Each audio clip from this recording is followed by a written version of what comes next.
جب ہم لوگ اپنی پلیٹیں صاف کرتے ہیں کھانے کی تو اس کا مطلب ہوتا ہے کہ ہم اللہ تعالیٰ کی ہر نعمت سے راضی ہیں، دل سے خوش ہیں۔ پلیٹ صاف کرنے کا اہتمام ضرور کرنا چاہیے۔ پلیٹ صاف کرتے ہیں تو رزق ہمارے لیے دعا کرتا ہے، اور ہمیں نہیں پتہ ہوتا کہ کون سا کھانے کا ایسا ذرا ہے جس میں برکت چھپی ہے، تو اس لیے اپنی پلیٹ میں اتنا کھانا ڈالیں جتنا کہ ہم لوگ کھا سکیں اور پلیٹ صاف ہو جائے۔ اور اپنے بچوں کو بھی اس چیز کی عادت ڈالیں، اور اپنے بچوں کو کھانا کھانے کے بعد الحمدللہ کہنے کی اور دعا پڑھنے کی ضرور عادت ڈالیں۔ اگر بچے نہیں بھی پڑھتے، ظاہر ہے بچے ہیں کھیل کود میں مگن رہتے ہیں، لیکن جب ہم ان کے سامنے ایک چیز کی مسلسل تکرار کرتے ہیں، ایک چیز مسلسل کہتے رہتے ہیں، تو بچے مجبور ہو جاتے ہیں سوچنے میں آخر اس چیز میں کیا وجہ ہے، جو ہمارے والدین اس چیز کے بارے میں بہت زیادہ اہتمام کرتے ہیں اس چیز کا، تو پھر بچے دیکھا دیکھی ہم لوگوں کو وہ عادت خود بخود اپنا لیتے ہیں۔ تو اس لیے کھانا کھانے کے بعد یا کوئی بھی چیز کھائیں آپ تو، یا کوئی بھی آپ کو نعمت ملے تو آپ اونچی آواز میں الحمدللہ ضرور کہیں، کہ بچوں کو پھر یہ عادت پڑ جاتی ہے اور بچے بھی اللہ تعالیٰ کا ہر حال میں شکر ادا کرنے کے عادی بن جاتے ہیں۔ دسترخوان بچھا کر بیٹھنا اور پلیٹ صاف کرنا، اس کا ایک اتنا بڑا فائدہ ہے نا کہ انسان کے اندر سے غرور ختم کر دیتا ہے۔ جب انسان کے اندر عاجزی آ جاتی ہے نا تو پھر خود بخود برکت بھی آ جاتی ہے۔ اگلی بات یہ ہے کہ استغفار کی کثرت کرنا۔ ہمارے زندگی میں جانے انجانے میں ہم سے بہت ساری ایسی غلطیاں سرزد ہو جاتی ہیں، اور ہم بہت سارے ایسے کلمات منہ سے ادا کر دیتے ہیں جن کا ہمیں خود بھی اندازہ نہیں ہوتا، تو یہ کلمات پھر ہمارے دل کو سخت کر دیتے ہیں، ہمارے لہجے میں سختی لے آتے ہیں اور یا ناشکری کی طرف ہمیں لے جاتے ہیں۔ تو استغفار جو ہوتا ہے ان سب چیزوں کا حل ہے، اور استغفار کرنے سے حقیقت میں ہم اپنی کمزوریاں اللہ تعالیٰ کے سامنے بیان کر رہے ہوتے ہیں، اور اللہ تعالیٰ سے ان کمزوریوں کی اور اپنے گناہوں کی معافی مانگ رہے ہوتے ہیں، اور اللہ تعالیٰ کی رحمت مانگ رہے ہوتے ہیں۔ جب اللہ تعالیٰ کی رحمت ہم پر برستی ہے تو پھر ہمارے رزق میں، ہمارے گھر میں، ہمارے وقت میں، ہماری صحت میں، ہر چیز میں اللہ تعالیٰ کی طرف سے آٹومیٹک برکت آ جاتی ہے۔ تو استغفار کا چلتے پھرتے کثرت سے ذکر کیا کریں، ورد کیا کریں، اور میری امی کہتی ہوتی نا جب بھی آپ لوگ کوئی راشن لائیں، سودا سلف لائیں، تو اس پر 3 بار سورہ کوثر پڑھ کر پھونک دے تو انشاءاللہ آپ کو پتہ بھی نہیں چلے گا کہ آپ کے رزق میں کتنی برکت ہوئی ہے۔ اور حقیقت میں یہ میری بھی آزمائی ہوئی بات ہے، جب بھی میں ایک سالن میرا کام ہو رہا ہو نا تو میں اللہ تعالیٰ سے دعا کرتی ہوں اور اس پر 3 دفعہ سورۃ کوثر پڑھ کر پھونک دیتی ہوں، تو یقین مانے میرا وہ سالن اتنا زیادہ ہو جاتا ہے اور اس میں اتنی برکت ہو جاتی ہے کہ سب کھا بھی لیتے ہیں لیکن پھر بھی وہ بچ جاتا ہے۔ تو یہ چھوٹی چھوٹی باتیں ہوتی ہیں، چھوٹی چھوٹی باتیں ہوتی ہیں جو کہ ہم لوگ اپنی زندگی میں اگر فالو کریں نا تو ہم لوگ اپنے آپ کو کبھی بھی نہیں کہہ سکتے ہم لوگ غریب ہیں، بلکہ ہم لوگ اللہ کا شکر ہے بہت زیادہ امیر ہے، لیکن ہم لوگوں کی عادات نے ہمیں غریب کیا ہوا ہے۔ تو ہم گھر آ گئے تھے اور گھر آنے کے بعد سب سے پہلے بچوں نے تقاضا کیا کہ کیک کاٹا جائے،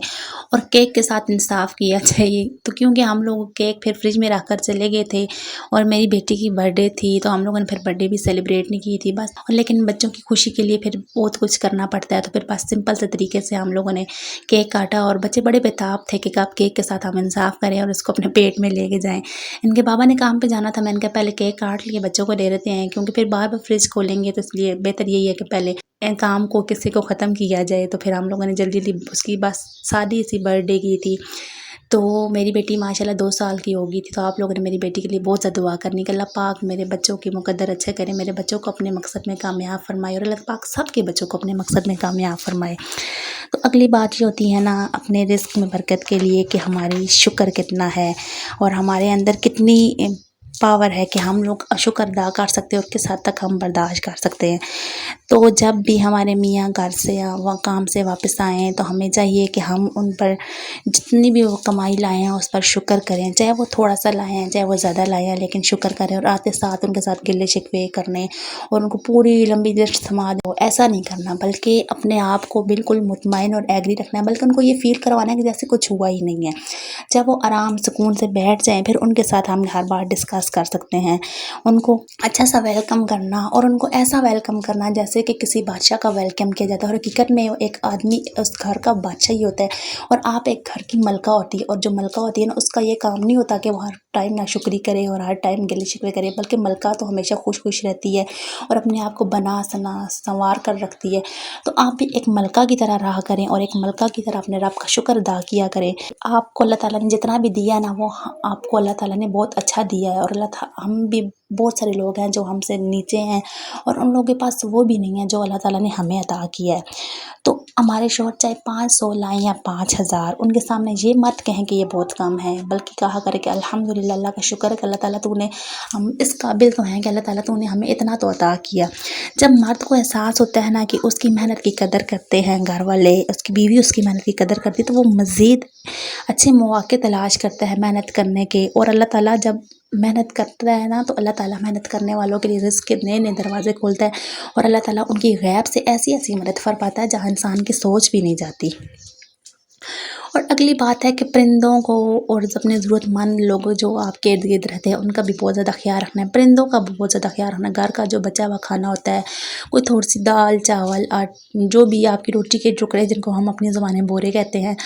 وہ آپ پرندوں کے لیے ضرور ڈالا کریں صبح صبح کے ٹائم۔ اور جب یہ اللہ تعالیٰ کی ننھی منی مخلوق راضی ہوتی ہے نا تو اللہ تعالیٰ ہمارے دسترخوان کو کبھی خالی نہیں چھوڑتا۔ تو یہ چھوٹا سا صدقہ ہوتا ہے جو ہماری بلاؤں کو بھی ٹالتا ہے اور رزق میں اضافہ کرتا ہے۔ اور ضرورت مند لوگ اپنے ارد گرد جو اس کے حقدار ہوتے ہیں ان کو وقت بہ وقت اپنے صدقہ دیا کرے، اور ایسے صدقہ دیا کرے کہ کسی کو معلوم بھی نہ ہو کہ آپ نے کسی کو کچھ دی ہے، یا کوئی بھی چیز کھانے پینے کی، پہننے کی، کچھ بھی آپ جو کچھ دے سکتے ہیں بس آپ وہ ضرور دیا کریں۔ تو یہ میری آج کی ویڈیو تھی، اگر آپ کو اچھی لگی ہو تو کمنٹ ضرور کیجیے گا۔ اور آخر میں ایک بات کہ ایک آدھا گلاس ایک عورت دیکھ کر کہتی ہے یہ آدھا خالی ہے، اور دوسری عورت کی سوچ کہتی ہے کہ الحمدللہ یہ آدھا بھرا ہوا ہے، تو اللہ اسے اور دیتا ہے جو آدھے پر شکر کرتی ہے، اور یہ وہ سوچ ہے جو کم راشن میں بھی پیٹ بھر دیتی ہے۔ یاد رکھیں مہنگائی ہمارے ہاتھوں میں نہیں ہے لیکن شکر کرنا ہمارے اختیار میں ہے، اور برکت ہمیشہ شکر کے پیچھے چھپی ہے، اس لیے ہر حال میں الحمدللہ کہنا چاہیے۔ اور جب ایک عورت اپنے شوہر کے لیے دل سے دعا کرتی ہے، اس کی سلامتی، اس کی محنت میں آسانی کے لیے، اس کی کمائی میں برکت کے لیے، تو اللہ تعالیٰ یہ دعا اس کی ضرور سنتا ہے۔ اور یہ صرف ایک دعا نہیں ہوتی ہے، اللہ تعالیٰ سے اپنے گھر کے لیے مدد مانگنا بھی ہوتا ہے۔ تو ہر وقت پریشان رہنا، گلے شکوے حساب کتاب لگاتے رہنا، یہ دل تھکا دیتا ہے، لیکن جب اللہ پر توکل ہو، اپنی طرف سے پوری کوشش کرتے رہیں،